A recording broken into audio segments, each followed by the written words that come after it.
어제 샘터장 샘터지기 하반기 첫 준비 모임을 하면서 이런 질문을 좀 생각해 보라 그랬어요. 당신이 교회에 나와서 또는 샘터에 참여하면서 가장 따뜻했다고 여겼을 때가 언제였습니까? 또 우리 교회나 우리 샘터가 조금 더 따뜻한 그런 공동체가 되려면 무엇이 조금 더 필요하다고 생각하십니까? 이런 질문을 하고 나름대로 이렇게 소그룹에서 같이 이런저런 이야기를 좀 나눠 보겠습니다. 뭐 여러 가지 아이디어나 여러 가지 이야기들 본인이 했던 경험들을 이렇게 나누는데요. 그 중에 어떤 분이 이런 이야기를 하시더라고요. 일할 때만 부르지 말고 먹을 때도 좀 불러달라, 뭐 이런 이야기도 하고, 같이 자꾸 교제하면서 같이 자주 먹어야 이게 좀 더 친밀해지고 따뜻해지지 있지 않냐, 그런 얘기를 하더라고요. 제가 느끼기에는 사실은 가장 중요한 게 관심이고, 또 중요한 게 상대방에 대한 배려, 따뜻함을 느끼는 순간은 다른 말로 이야기하면 사실은 편안한 자리, 편안한 순간이에요. 그러니까는 사실은 나는 별로 먹고 싶지 않은데 자꾸 먹으라 그러면 그게 오히려 불편해지잖아요. 사실은 관심과 배려와 존중 이런 것들이 함께 있을 때 따뜻함과 편안함을 느끼는데요. 세상의 대부분의 관계가 이유 없이 사람을 만나지 않습니다. 목적 없이 누군가를 만나서 밥을 먹고 함께 하지 않죠. 그러나 오직 신앙 공동체만은 이유 없이 목적 없이도 함께 할 수 있는, 그리고 그 속에서 서로 섬기고 사랑하면서 따뜻함과 편안함을 느낄 수 있는 것이 교회 공동체고 믿음의 공동체일 겁니다. 오늘 우리 샘터나 교회가 이전보다 조금 더 따뜻하고 이전보다 더 평안한 그런 공동체가 되어져 갈 수 있기를 원합니다. 설교를 어떻게 해야 될까라고 하는 것들을 배우고 훈련하고 막 한참 그러던 무렵에 일주일에 몇 번씩 국내 여러 설교자들의 설교를 들으면서 그 내용도 이렇게 도전을 받지만 그 스타일이나 모습들, 어떻게 이 논리를 전개하는지 그런 것들을 보면서 이렇게 흉내도 내고 따라해보기도 하던 그런 시절이 있었는데요. 그때에 이렇게 늘 이렇게 여러 경험 중에 의아했던 경험 중에 하나는 외국 목사님들, 특히 미국 목사님들이 이 설교를 하다가 보면 자주 설교 내용 속에서 음식 문제, 먹는 문제에 대한 이야기를 참 자주 하더라고요. 어떤 절제에 대한 이야기, 인내, 어떤 희생과 헌신 이런 주제를 다루면 꼭 이렇게 적용 부분에 가면 먹는 문제에 대한 이야기를 해요. 그래서 저기 그렇게 중요한가? 그러면서 이렇게 생각을 하면서 원체 비만도 많고 먹는 것도 많고 그래서 저런 것들을 적용하나 그런 생각을 했던 기억이 있습니다. 이 매월 넷째 주마다 견고한 진 파하기라고 하는 주제로 영적 전쟁에 대한 주제를 같이 쭉 나눠가고 있습니다. 그리스도인의 삶이 자유와 열정과 회복으로 가득해야 되는데 그것을 막는, 자유롭지 못하게 하고 열정을 꽃피우지 못하게 하는 우리를 막는 견고한 진들에 대해서 나누고 있는데요. 사실 이 중보기도학교 2단계에서 다루는 베스모어의 책인 주의 말씀 내 기도가 되어라고 하는 책의 이 주제를 쭉 따라가면서 지금 다루고 있는 건데요. 그 내용들을 설교로 이제 바꾸어서 이제 같이 나누는데 이번 8번째 8과가 음식이더라고요. 그래서 도대체 이게 영적 전쟁과 어떤 의미가 있는지, 그리고 쭉 내용을 읽어봐도 이게 견고한 진을 파하는 거랑 어떤 상관관계가 있는지는 그 책의 내용 속에는 별로 왜 이런 내용을 써놓고 토픽을 이렇게 잡았을까? 사실은 좀 고민스러워서 지난주 월화 이틀은 이주는 그냥 건너뛰고 그 다음 과를 다루는 게 낫지 않을까, 그래서 한 이틀은 고민도 했었는데요. 그러면서 이 먹는 문제, 음식의 문제를 한번 좀 곰곰이 생각을 해봤어요. 그러면서 마음의 여러 가지가 다시 한번 정리가 되는데, 먹는 것과 신앙의 문제는 유리되어진 별개의 문제가 아니라 아주 깊은 상관관계가 있다는 것을 다시 생각하게 됩니다. 성경 전체를 먹는 것과 관련된 스토리들을 찾아보니까 수없이 나오더라고요. 그러니까 첫사람 아담이 범죄하게 되는 것 사실 먹는 것 때문에 그랬고, 둘째 아담이라고 불리는 예수 그리스도를 사단이 찾아와서 했던 첫 번째 시험도 먹는 문제에 대한 시험이었고, 한 사람이 진정한 믿음이 있느냐 믿음이 없느냐라는 것을 측정할 수 있는 방법 중에 하나가 먹는 것과 마시는 것에 대해서 염려하느냐 그렇지 않느냐, 그 사람이 추구하는 것이 먹는 것 마시는 것이 먼저냐 하나님의 나라를 추구하는 게 먼저냐, 그것이 한 사람의 믿음의 척도를 측정하는 중요한 표준으로 이야기하기도 하고, 하나님의 나라는 먹고 마시는 것이 있지 않다라고 말하는 동시에 천국의 모습을 그려주면서 아주 화려한 보석의 모습으로 그릴 뿐만 아니라 천국의 핵심 중에 하나가 뭐냐면 목마름이 없는, 생명수의 샘물가에서 목마름이 없는 그런 곳을 천국의 모습으로 그려주고 있는 모습을 봅니다. 이 그리스도인에게 이 먹는 문제는 어떻게 대해야 되고 어떻게 다루어가야 하는 것일까요? 특별히 한국 교회 안에서 술과 담배 이 주초의 문제가 신앙의 절대적인 기준점으로까지 여겨지는 그런 환경 속에, 그런 교회적 배경과 풍토 속에 우리는 신앙생활을 하고 있고, 또 한국 사회가 요즘에 이 먹방, 다이어트 이게 열풍이잖아요. 어떤 분이 다이어트에 대해서 글을 쓰면서 아주 단순하게 이야기하더라고요. 왜 살이 찌는가? 많이 먹으니까. 단순하게. 그 다음에 다이어트란 뭘까? 많이 먹으면서도 살 안 찌는 방법을 찾는 거. 그러니까 다이어트라는 게 사실은 많이 먹을 만큼 먹으면서도 어떻게 하면 살 안 찔까? 그러기 위해서 여러 가지 뭐 먹되 그 음식만 먹지 말고 약도 먹고 뭐 이런 식으로 이렇게 하는 모습들을 글을 본 기억도 나는데요. 과식 또는 충동 식욕, 거식증, 신경성 식욕 부진, 폭식증 등 이 많은 신경정신과 질환이 먹는 문제랑 또 상관관계로 나타나는 것을 보게 되었습니다. 이 음식의 문제를 그리스도인은 어떻게 대하며 살아야 할까요? 특별히 때로는 이 먹는 것과 관련돼서 우리로 하여금 자유케 하지 못하는, 얽매이게 하고 우리를 막는 그 견고한 진들에 묶이지 않으려면 어떻게 해야 할까요? 사실 초대교회는 먹는 문제와 관련된 논쟁점이 교회 안에 많았습니다. 그 배경 중에 하나도 그런 배경을 하는 것도 오늘 본문 함께 읽었던 고린도전서 13장이 되기도 하는데요. 왜냐하면 시장에서 파는 고기들의 거의 대부분이 제우스 신전의 제물로 드려진 고기예요. 그러니까 고기를 도축하는 과정 속에서 그 모든 것들은 제우스 신전의 제물로 드려졌다가 그것이 이렇게 시장으로 풀려가서 이렇게 고기가 매매가 되는 거예요. 그러니까 시장에서 고기를 사다가 먹는다는 것은 그 고기들은 항상 제우스 신전의 제물로 드려졌던 그런 어떤 고기들인 거예요. 이것을 먹어도 된다 안 된다. 어떤 사람들은 그것을 먹는 것은 제우스 신을 인정하는 거고 우상 숭배다. 어떤 사람들은 이건 그냥 음식인데 무슨 상관이냐, 이런 논쟁이 교회 안에서 꽤 많았어요. 그래서 로마서에서도 그 복음의 핵심을 이야기하는 로마서 속에서 이 먹는 문제와 관련해서 2장에 걸쳐서 긴 이야기를 해요. 고린도전서에서도 여러 차례 반복해서 먹는 문제를 다뤄요. 이 먹는 문제와 관련된 게 초대교회 안에서 굉장히 심각한 논쟁점이 되어 있는 것을 보게 되는데요.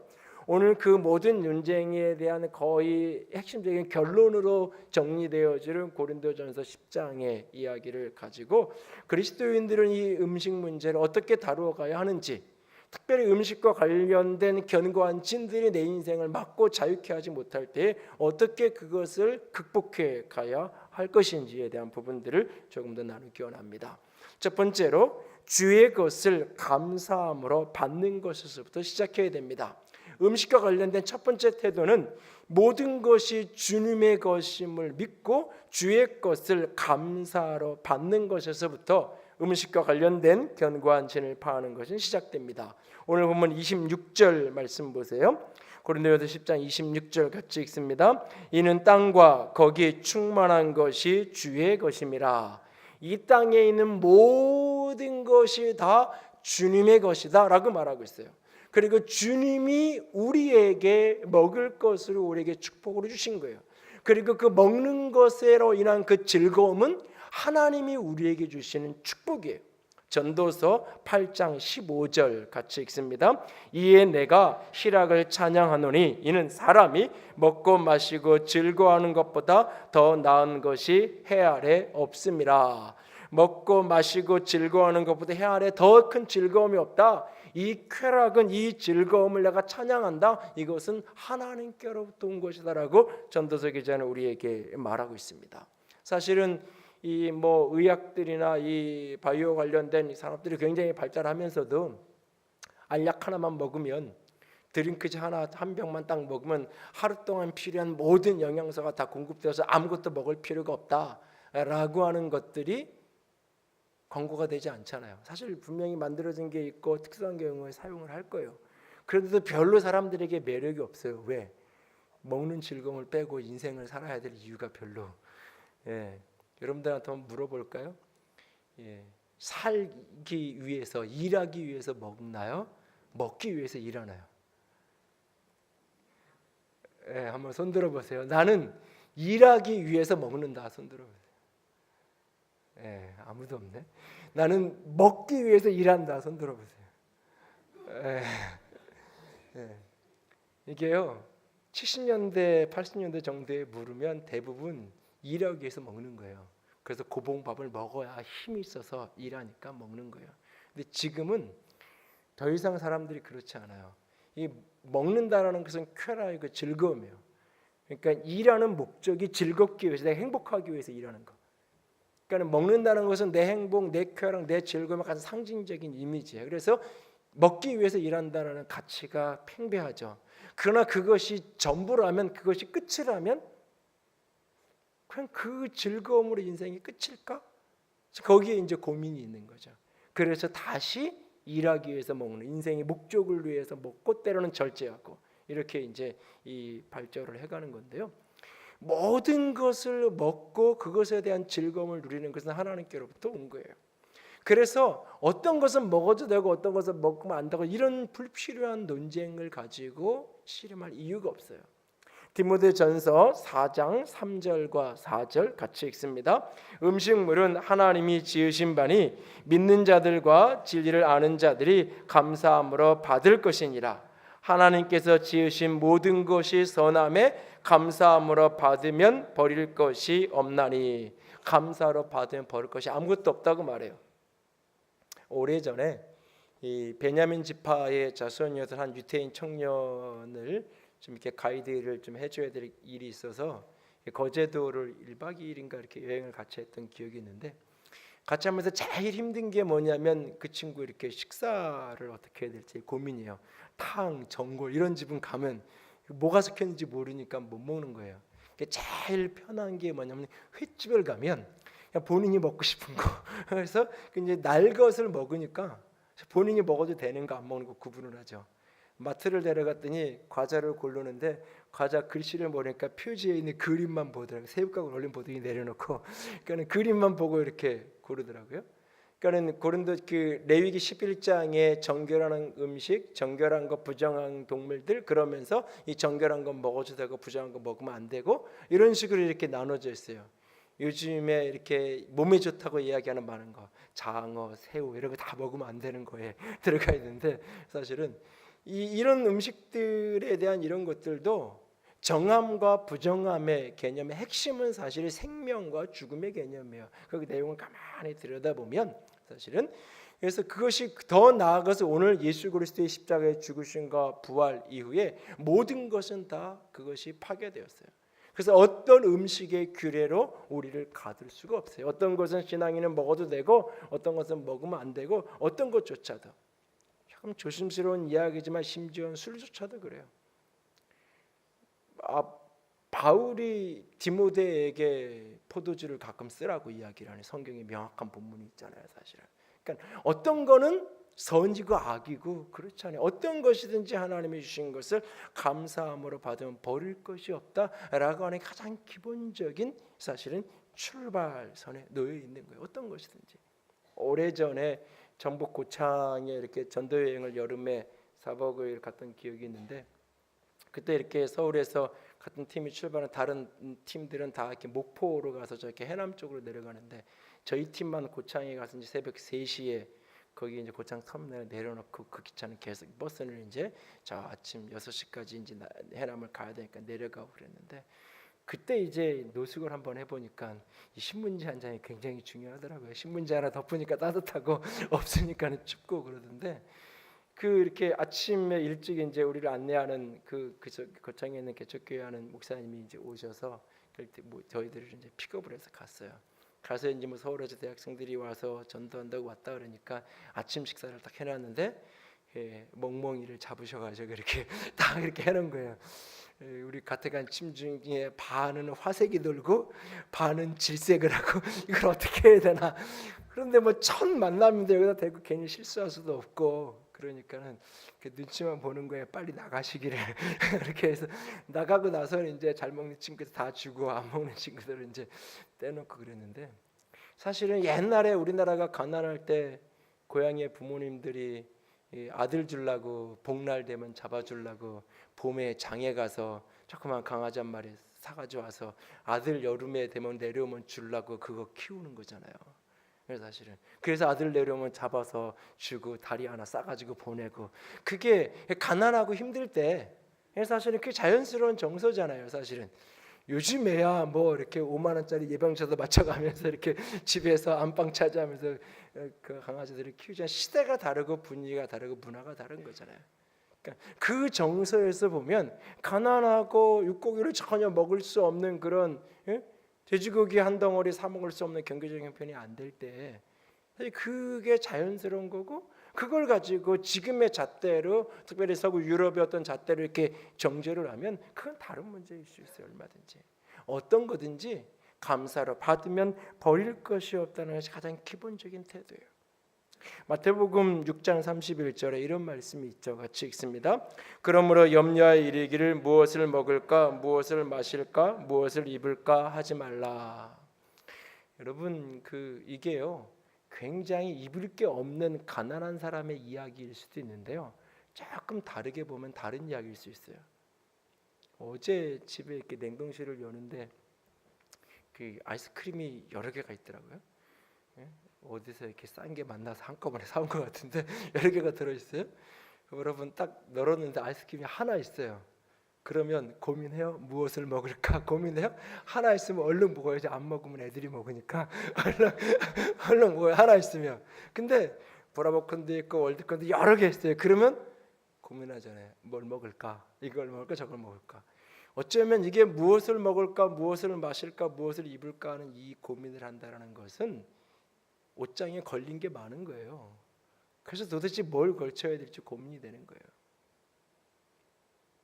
그러면서 너희들이 여기에 인생의 우선적인 관심, 먹고 마시는 것을 엔조이하는 것에 인생의 첫 번째 관심사를 두지 말고 인생의 첫 관심사를 하나님의 나라, 하나님의 의를 구하는 자가 되어야 된다. 그 이야기를 예수님이 하시거든요. 우리가 어떤 거든지 감사로 받으면 돼요. 그것에 대해서 지나치게 불필요하게 사치하고 방탕하면서 끊임없이 무엇을 먹을까 무엇을 마실까만을 고민하는 게 우리의 인생의 고민의 전부가 된다면 그런 믿음과 굉장히 먼 모습일 수 있어요. 어떤 것이든지 감사로 받을 수 있기를 원합니다. 그래서 식탁 앞에서 늘 감사함을 하나님께 기도하며, 또한 동시에 그 식탁을 준비하느라 애쓰고 섬겨준 손길들에게 감사로 받을 수 있기를 원합니다. 두 번째로 음식과 관련된 견고한 진을 파하고 이겨내려면 감사로 모든 것을 받아야 될 뿐만 아니라 육신의 원함을 분별할 수 있어야 돼요. 모든 것은 가하기에 감사로 받으면 돼요. 그런데 모든 것이 유익한 게 아니에요. 그래서 분별해야 돼요. 분별. 그러니까 다시 말해서 이 앞에 있는 이 음식 자체가 선하고 악하고 정결하고 부정하고 좋고 나쁘가 있는 게 아닌 거예요. 이것을 향한 내 욕구, 내 원함, 내 속에 일어나는 이 원함이 좋을 수도 있고 나쁠 수도 있는 거예요. 이 안에 있는 이 원함을 분별해야 된다고 이야기하는 거예요. 오늘 본문 23절, 24절 보세요. 23절만 같이 읽습니다. 모든 것이 가하나 모든 것이 유익한 것이 아니요 모든 것이 가하나 모든 것이 덕을 세우는 것이 아니다 라고 말하고 있어요. 고린도전서 6장 12절 같이 읽습니다. 모든 것이 내게 가나 다 유익한 것이 아니요 모든 것이 내게 가나 내가 무엇이든지 얽매이지 아니하리라 말씀해요. 오래전에 우리 교회에서 이렇게 학생부 사역을 했던 부교육자 한 분이 당뇨가 좀 있는 친구예요. 그래서 그 아내가 또 이렇게 물리치료사고 이래가지고 아주 엄격하게 집에서 이렇게 좀 이렇게 이 단 거, 음료수 이런 걸 못 먹게 해요. 그러면 이렇게 가끔 이렇게 제 눈에 띄는 것 중에 하나가 교회 오면 그 학생들한테 심부름을 시켜요. 가서 뭐 사오라고? 콜라 사오라고. 콜라 하나만 사오라면 안 되니까 2개를 사오라고. 하나 더 먹고 그러면 애들이 얼른 뛰어가서 콜라를 사오죠. 그 먹자가 나한테 걸리면 한 소리 듣고, 그래서 가끔 저 뒤에 방송실 이렇게 서랍에 거기 열면 콜라가 하나씩 들어있을 때가, 집에서 못 먹으니까 그걸 이렇게 먹더라고요. 그 왜 그렇게 먹냐 그러니까 그렇게 땡긴대요. 이게 땡기는데 못 먹게 하니까 이게 얼마나 즐거운 일인데 그런 얘기를 하던데 땡긴다고. 그저께도 우리 둘째가 이렇게 아이스크림을 퍼먹길래 야 그만 좀 먹어라, 이 밤에 무슨 아이스크림이니까 아빠 요새 나 단 거를 잘 안 먹었어요 그러더라고요. 안 먹긴 뭘 안 먹어, 내가 아침에도 보고 그랬는데 이게 땡기는 거예요 이게. 근데요 당뇨가 있는 사람이 단 게 자꾸 땡긴다고 먹으면 자기를 죽이는 거잖아요. 사실은 자기를 죽이는 거죠. 먹어도 돼요. 아이스크림 자체가 나쁜 게 아니에요. 콜라 자체가 악한 게 아니에요. 그런데 나에게는 독이죠. 내가 당뇨가 있는 환자라면 그게 나에게는 독일 수 있는 거예요. 그러니까 내가 원함이 있지만 이 원함이 유익한 건가? 이 원함이 덕을 세우는 건가? 라고 하는 분별이 있어야 된다는 거예요. 가끔은 음식을 남았는데 버리기 아까워서 먹는다 그래요. 내 몸이 쓰레기통이에요? 내 몸이 쓰레기장이냐고요. 버리기 아까워서 먹냐고요. 맛있어서 먹고 싶어서 먹고 내게 유익하니까 먹으면 괜찮아요. 버리기 아까워서 먹는다고요? 내 몸이 쓰레기통이 아니잖아요. 그걸 먹는 게 내게 오히려 화가 될 수도 있어요. 그거 버리는 게 아까워서 먹었다가 병원 가서 약 먹느라고 돈 더 들어. 그래 얼마든지 그럴 수 있잖아요. 사실은 분별을 내가 이렇게 원함이 일어나는데 그 원함이 과연 유익한가 분별해야 돼요. 선악을 알게 하는 나무를 보는 순간 너무너무나 먹음직도 하고 보암직도 하잖아요. 그래서 그냥 따먹잖아요. 그것이 죄의 출발이었잖아요. 내 속에서 이르는 원함이 분별되고 다스려지지 않으니까 죄에 빠지고 죄에 쓰러지잖아요. 노아가 포도농사를 지었다가 그 노아 홍수 이후에 포도농사를 지으면서 이전에도 알았는지 몰랐는지 모르지만 그 포도농사를 지었고 포도가 발효가 되고 그것을 먹고 널브러져 쓰러져 있는 그 모습 때문에 그 자녀들이 축복과 저주로 인생이 그 갈림길에서 흩어지잖아요. 롯의 2 딸들이 아버지를 술 취하게 해놓고 나서 그 아버지의 관계 속에서 임신을 하잖아요. 부모가 분별이 안 되니까 이삭이 먹는 것 때문에 분별력이 흐려져서 별미에 자연산 고기를 잡아서 만든 그 음식의 별미에 눈이 멀어가지고 에서한테 내가 별미를 만들어 오면 내가 너에게 축복해 줄게. 부인이 남편의 입맛을 가장 잘 아는 부인 리브가가 그것을 또 속여가지고 가서 아버지를 속이게 만들고, 그 먹는 문제 때문에 분별력을 잃어버린 그 아버지 때문에 그 자녀들의 인생이 평생이 원수가 되어 살아가는 비극이 되잖아요. 부전자전이라고 해서는 그 축한 그릇이 절제가 안 돼서 장자의 명분을 헌신짝처럼 던져버리잖아요. 창세기에 그가 죽을 앞에 놓고 뭐라 그래요? 내가 죽게 생겼는데 장자의 명분이 무슨 소용이 있느냐? 여러분 하루 굶는다고 죽어요? 한 끼 못 먹는다고 죽냐고요? 근데 이게 절제가 안 되는 거예요. 내가 장자라는 큰아리라는 그 명분과 그 책임보다 지금 이 죽한 그릇 이 냄새가 참아지지 않는, 이게 조절이 안 되는 거예요. 이 절제력과 통제력이 없는 사람이 무엇을 하겠어요? 여러분, 내 앞에 있는 이 밥 한 그릇이 조절이 안 되는 사람이 인생에서 무슨 큰일을 하겠어요? 이게 조절이 안 되는 사람이 통장에 수십억 있고 수백억 있으면 그걸 조절할 수 있겠어요? 이게 조절이 안 되는 사람이 내게 권력이 있고 힘이 있어서 내 말 한마디에 사람을 살릴 수도 있고 죽일 수도 있으면 그게 통제가 되겠냐고요. 그게 절제하고 지혜로 분별하면 다스릴 수 있겠냐고요. 내 앞에 있는 이 밥 한 그릇, 국 한 그릇이 절제가 안 되는데, 분별이 안 되는데, 이거 먹으면 나한테 안 좋아 알면서도 그게 들어가는데, 안 좋은지 몰라서 먹으면 그럴 수 있는 거예요. 좋은지 알았는데 먹어도 괜찮은지 알았는데, 근데 그게 아니라면 그는 물어봐야 되는 거예요. 질문해야 되는 거예요. 내 안에 있는 이 원함이 분별돼야 돼요. 분별해서 유익하고 덕을 세우는 걸 할 수 있지만, 가지만 먹을 수 있지만 유익하지 않으니까, 가지만 공동체에 덕이 되지 않으니까 놓으라고, 나는 평생을 그걸 먹지 않을 수도 있다고 바울은 이야기하잖아요. 잠언 23장 6절 같이 읽습니다. 악한 눈이 있는 자의 음식을 먹지 말며 그의 맛있는 음식을 탐하지 말지어다. 악한 눈이 있는 자의 음식을 먹지 말라고 얘기해요. 밥 한 그릇 먹는 게 죄의 씨앗이 돼서 인생이 망하게 되기도 하잖아요. 드림센터 기국 예배를 드리고 나서 한 2주 정도 지났는데 아버님한테 전화가 왔어요. 한번 좀 안산으로 넘어오라고. 갔다가 모시고 와서 현장 한번 같이 돌아보고 앞에서 식사를 하는데 봉투 하나 이렇게 주세요. 사실은 기국 예배 드릴 때 공목사 주려고 좀 준비해왔는데 헌금 시간이 있길래 그냥 헌금을 해버렸다고. 그래서 이렇게 많지는 않은데 조금 준비를 했다고 하면서 주세요. 나중에 집에 와서 열어보니까 100만 원이 들어있던데 그 얘기하세요. 아무한테나 밥 얻어먹지 마라. 평생을 건설 현장에서 지내시던 분이에요.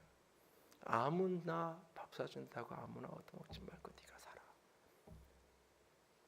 그 밥 한 그릇 얻어먹는 게 올무가 돼서, 분명 이거는 별로 현장에 안 좋은 재료인데, 이 사람 물건은 이거 계약하면 안 되는데 밥 한 번 먹은 게 올무가 돼서 그렇게 받아들여지고 인생이 패가망신하게 되는 그 첫 단추가 인생이 그렇게 되기도 하잖아요. 삶 속에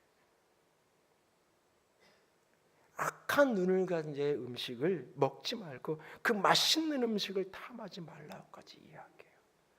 다니엘이 나를 더럽히지 않겠다고 음식 앞에서 결단하잖아요. 모든 것이 가합니다. 어떤 것이든지 감사로 받으면 버릴 것이 없습니다. 그러나 분별해야 돼. 내 육신의 원함이 분별되어야 돼요. 이게 진짜 유익한 건가? 덕을 세우는 건가? 그리고 세 번째는 사랑으로 그 음식을 먹는 것을 생명을 구원하는 통로로 사용하셔야 돼요. 생명을 살리는 통로로 사용되어야 돼요. 본문 24절 봅니다. 같이 읽습니다. 누구든지 자기의 유익을 구하지 말고 남의 유익을 구하라. 31절에서 33절까지도 역시 한 번 더 같이 읽습니다. 그런즉 너희는 먹든지 마시든지 무엇을 하든지 다 하나님의 영광을 위하여 하라. 유대인에게나 헬라인에게나 하나님의 교회나 거치는 자가 되지 말고 나와 같이 모든 일에 기쁘게 하여 자신의 유익을 구하지 아니하고 많은 사람의 유익을 구하여 그들로 구원을 받게 하라. 여기 31절에 너희는 먹든지 마시든지 무엇을 하든지 다 하나님의 영광을 위하여 하라. 많은 사람들이 중요하게 여기고 좋아하는 구절이에요. 당신의 인생의 목적이 뭐냐, 하나님이 나를 지으신 목적이 뭐냐가 물을 때 이 구절을 많은 사람이 인용해요. 하나님의 영광을 위해 살고 싶다고 이야기해요. 하나님의 영광을 위해 산다는 게 뭘까요? 본문은 이렇게 이야기해요. 먹는 것으로 인하여 다른 사람에게 거침이 되지 않는 것. 먹는 것에 대해서 나의 유익이 아니라 다른 사람을 기쁘게 하는 것. 그래서 한 영혼을 구원하고 살리는 것. 그것이 하나님의 영광을 위한 것이다. 하나님의 영광을 위한다는 것은 어떤 위대한 어떤 일과 관련이 있는 게 아니에요. 내가 먹고 즐기는 그 하나, 이것이 얼마나 나의 유익을 넘어서서 다른 사람에게 유익이 되는지, 이 작은 것을 통해 어떻게 내가 한 영혼을 구원하고 살리는 통로로 사용하고 있는지. 그래서 바울은 나는 이 음식이 누군가를 실족하게 할 수 있다면, 어떤 형제 어떤 지체를 넘어지는 거침이 될 수 있다면 나는 평생 영원히 나는 고기를 먹지 않겠다라고까지. 누군가가 나 때문에, 내가 고기 먹는 것 때문에 누군가가 실족해야 되고 시험이 들어야 돼, 나는 평생 그것을 먹지 않겠다라고 결심하고 결단하는 것을 보게 돼요. 오늘 내가 가진 그것을 가지고 생명을 살리는 통로가 될 수 있기를 원합니다. 누군가가 내가 그것을 먹고 나누는 것 때문에 누군가가 시험에 내가 실족한다면 과감하게 그것을 끊어낼 수 있기 원합니다. 그리고 내게 있는 그것을 가지고 내 형제와 지체와 능동적으로 나눌 수 있기를 원합니다. 주님은 오병이의 기적의 사건 속에서 제자들에게 말씀하십니다. 너희가 먹을 것을 주라고요. 우리는 먹을 것 줄 돈이 없는데요. 가진 게 뭐냐? 보리떡 5개 물고기 2마리 여기 있습니다. 주님이 기도하시고 떼어주는데 주님이 5천 명에게 직접 떼어주지 않아요. 주님이 그것을 제자들에게 줘요. 그리고 나눠주라 그래요. 너희가 먹을 것을 주라 그래요. 근데 나눌 수 있는 게 없어요. 그때 주님이 나눌 수 있는 걸 주셨어요. 그리고 그것으로 나누라고 이야기해요. 내게 없는 무엇으로 나누라는 이야기가 아니에요. 내게 있는 그것으로 그들의 먹을 것을 주라고 말씀하세요. 에스겔서 16장 49절에 아주 중요한 구절 하나가 있습니다. 같이 읽습니다. 내 아우 소돔의 죄악은 이러하니 그와 그의 딸들에게 교만함과 음식물의 풍족함과 태평함이 있으며 또 그가 가난하고 궁핍한 자를 도와주지 아니하며. 소돔과 고모라 성이 멸망한 아주 중요한 이유는 성경을 명확하게 이야기해요. 음식이 풍족한데도 불구하고 가난한 자를 도와주지, 궁핍한 자를 도와주지 않았기 때문에. 나한테는 풍성한 그것을 내 곁에 있는 자들과 기꺼이 나누지 않았기 때문에. 컴패션 홍보대사로 알려진 차인표 신혜라 씨 부부가 있는데, 차인표 씨가 어느 날 그 본인들이 입양을 두 아이나 입양을 하게 되고 또 이렇게 많은 이렇게 해외에 있는 그 아동들을 50여 명을 자매 결혼을 해서 돕게 되고 그 모든 일들을 시작하게 된 첫 번째 계기가 된 사건을 한 방송에서 이렇게 이야기하더라고요. 아내가 그 사회복지회 통해서 이렇게 봉사활동을 가끔 다녔는데 어느 보육원을 가서 이렇게 아이들이 이렇게 돕는데 한 아이가 밥 먹고 싶다 그러는 거예요. 근데 보육원에 애가 밥 먹고 싶다 그러니까 이 보육원은 밥도 안 주나 순간 이제 그렇게 밥도 안 주냐고 어떻게 된 거냐고 물으니까 그 아이가 하는 얘기가 그때만 이렇게 앞에 TV에 이렇게 아이들이 이렇게 식구들이 이렇게 밥 먹는 그 장면이 있었나 봐요. 나도 식판에 먹는 밥 말고 저런 밥 먹고 싶다고. 식판에 배식돼서 나오는 그 밥 아니고 밥국 반찬 따로따로 담아지는데 그 밥 먹고 싶다고. 그 아이가 눈물을 글썽이며 그 이야기를 들으면서 도저히 포기할 수 없는 거예요. 그 사건이 계기가 돼서 결국은 그 아이 둘째 아이 예은이를 입양하게 되고 그 다음 아이를 또 입양하게 되고 그랬다 그러더라고요. 밥 한 그릇이 때로는 그냥 어떤 식탁이 되냐에 따라서 사실은 그냥 내가 그냥 줄 거 주는 게 되기도 하고 한 영혼을 살리는 축복이 되기도 하고 사랑의 고백이 되기도 하는 것을 보게 됩니다. 여러분, 예수님이 이 땅에서 마지막으로 하신 일 가운데 하나가 제자들 밥 차려주는 일이었어요. 사명을 잃어버리고 그렇게 옛날 직업으로 되돌아가서 고기 잡고 하고 있던, 그런데 밤새 고기를 잡아도 아무것도 거두지 못했던 제자들에게 와서 밥 먹어라. 떡을 굽고 고기를 구워서 와서 밥 먹어라 라고 말 한마디예요. 어떤 질책도 어떤 책망도 어떤 권면도 어떤 가르침도 아닌 와서 밥 먹어라. 밤새 일하고 허기져 있는 그들 와서 밥 먹으라고 말해요.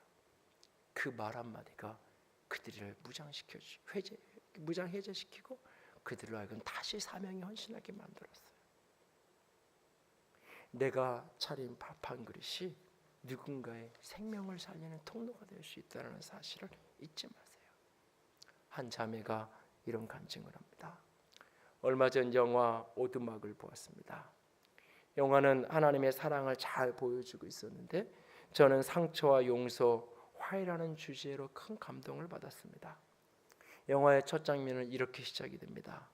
주인공인 어린 맥이 아버지의 심한 폭력을 당하고 집 바깥에 있다가 집으로 들어가려고 할 때 옆집 아주머니가 애플파이 구웠는데 먹고 가렴. 그래서 옆집에 가서 애플파이 한쪽을 먹습니다. 아이 얼굴에 이렇게 상처가 났고 이런 걸 보면서 너희 아버지가 잘못한 거란다 라고 하면서 그 아이를 위로합니다. 그런데 그 장면을 보는 순간 울컥 올라오면서 자신의 어린 시절이 오버랩되었다고 고백합니다. 혈기 많고 분노 조절이 안 되는 친정엄마와 폭언과 폭력 속에서 우울한 어린 시절을 보내야 했던 기억. 엄마에게 야단맞고 집을 나와서 갈 곳이 없어 온 동네를 헤매고 다니다가 동네 언덕 위에 있던 성당에 가서 말없이 멍하니 앉아있곤 했던 그때의 기억. 그때 누군가가 나를 불러서 밥 한 끼를 먹여주었다면 얼마나 좋았을까. 영화를 보는 순간 자기도 모르게 울컥하며 그때의 기억이 스쳐갑니다. 주님을 인격적으로 만난 후에 물었다고 합니다. 주님, 제가 그렇게 매맞고 울고 있을 때에 어디에 계셨나요? 주님이 말씀합니다. 내 옆에서 같이 울고 있었단다. 아니 그럼 왜 엄마를 말리지 않으셨나요? 너희 엄마도 내가 사랑한다. 그러면서 하나님은 얼마도 많이 아프고 힘들었단다 하면서 자신을 설득해 주었다고 고백합니다. 엄마는 늘 자신에게 딸들에게 했던 이야기 중에 하나가 너희들은 아빠가 있어서 좋겠다. 외할아버지가 일찍 돌아가셔서 엄마는 아버지의 얼굴조차 기억하지 못한 엄마. 그냥 딸들이 부러운 거예요. 아빠가 있는 그 딸들이. 그 속에 수많은 엄마의 내면의 상처가 아이들에게 그렇게 쏟아 부어졌던 거죠. 그는 이런 고백을 합니다. 교회 공동체 속에서 함께 신앙이 오면서 이제는 사랑하는 형제들 속에서 치유 회복을 경험한다고요.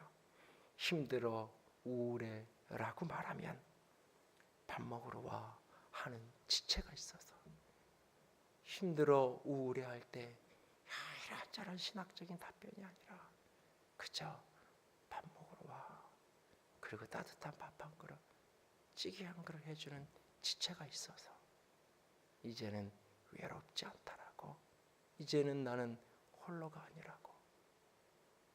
오늘 우리 공동체가, 우리 교회가 밥 한 그릇 따뜻하게 나눌 수 있는 우리가 될 수 있기를 원합니다.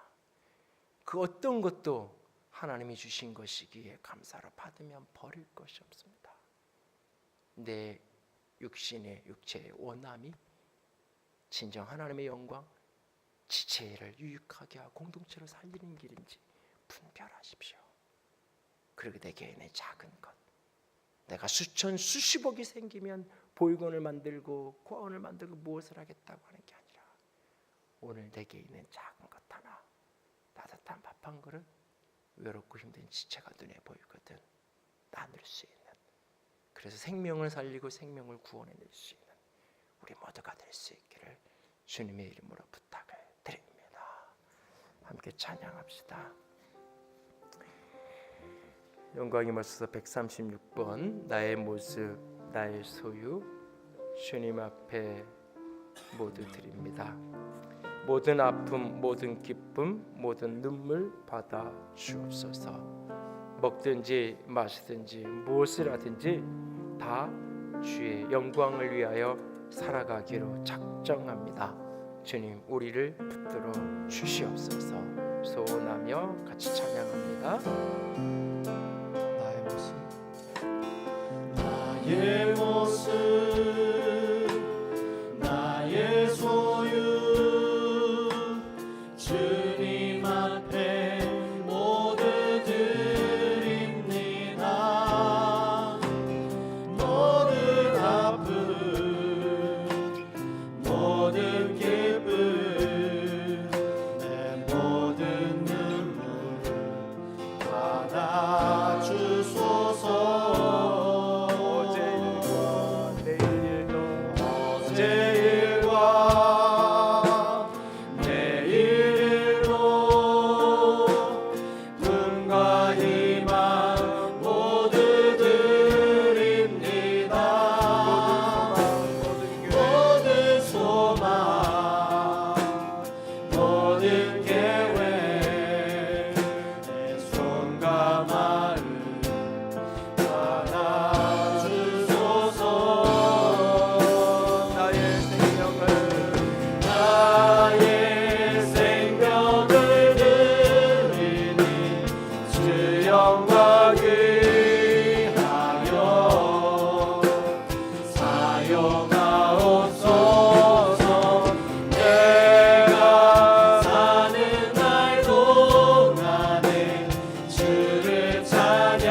기도합니다. 모든 것이 가하나 모든 것이 유익한 것이 아닙니다. 모든 것이 가하나 그 어떠한 것에도 우리는 얽매이지 말아야 합니다. 하나님, 먹든지 마시든지 무엇이라든지 주의 영광을 위하여 살아가게 하시옵소서. 같이 기도합니다. 사랑의 하나님, 영광의 하나님, 주님만을 찬양합니다. 주의 영광과 주의 생명과 주의 사랑하신 가운데 주의 걸어가기 원합니다. 영광의 삶을 살아가기 원합니다.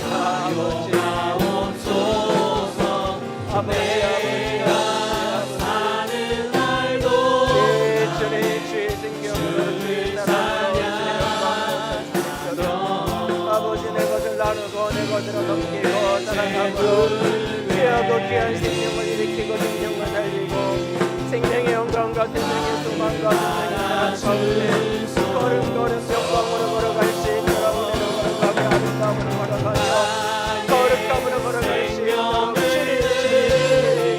주께서 붙들어주시고 주께서 함께하시고 주께서 영광스럽게 하시고 영광롭게 하시고 아름답게 하여 주시옵소서.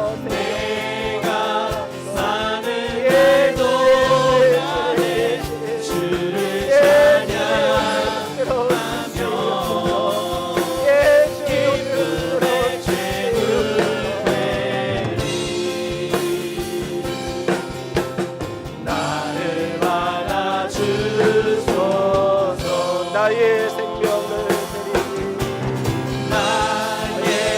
생명을 드리니 주 영광 위하여 사용하옵소서.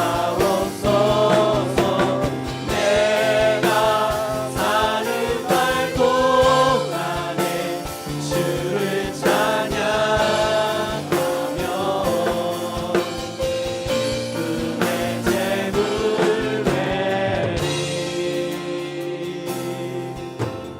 나를 받아 주소서.